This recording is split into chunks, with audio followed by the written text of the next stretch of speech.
এখন আমরা ফুলতলি নাম দিয়ে চলি। ফুলতলি অনুসারী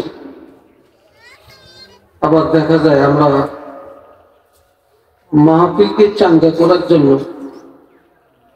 এর বাহিরেও আমরা যাইয়া এর বিপরীত বক্তা দাওয়াত দিয়ে আমরা ওয়াজ শোনার চেষ্টা করি।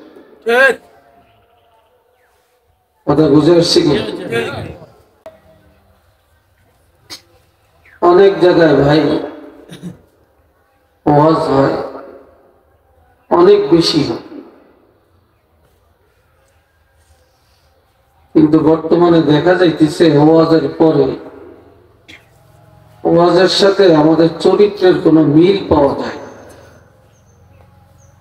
ওয়াজ যেন ওয়াজের কাছে আছে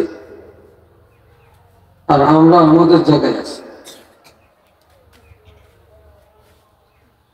এটা একরকম এখন কান সুখের মতো হয়ে গেছে।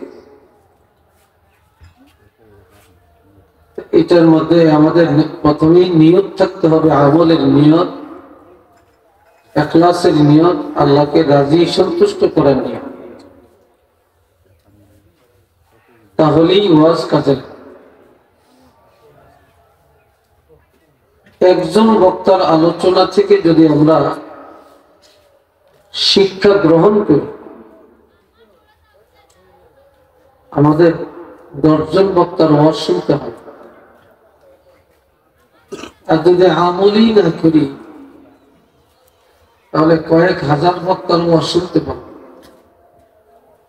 কিন্তু আমাদের নিয়ত সহি না থাকলে কোনো কাজে আসে।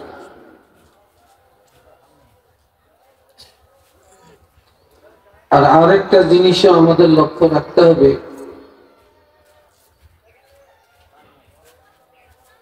দুনিয়াতে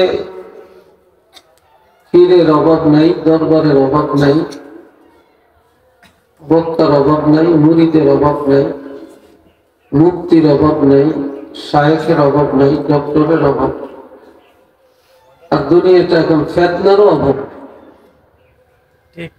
ওটা ঠিক কিনা? ফেতনারও অভাব নেই, ফেতনায় সব জর্জরিত।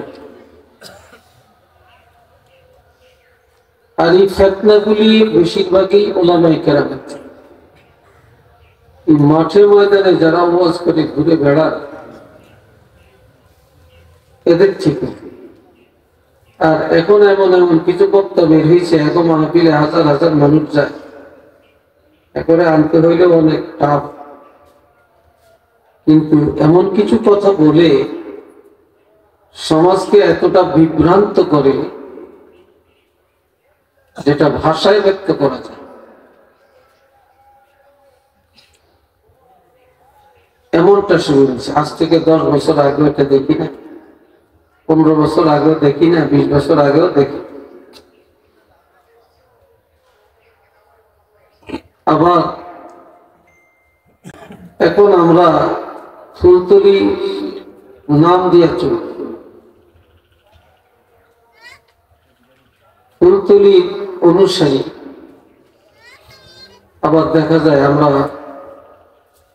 মাহফিলকে চাঙ্গা করার জন্য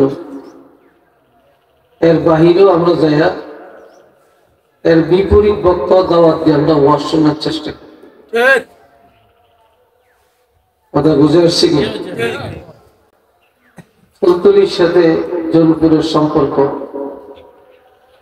সাসিনার সম্পর্ক, সোনাকান্দার সম্পর্ক, বিস্কুটির সম্পর্ক, বদরপুরের সম্পর্ক, এই সম্পর্কটা আমরা লক্ষ্য করি। আমরা অনেক ক্ষেত্রে এড়িয়ে তোলার চেষ্টা করি। আল্লাহ আমাদেরকে বুঝ দান করো, সঠিক পথে চলার তৌফিক দান করো, সবাই বলি আমিন।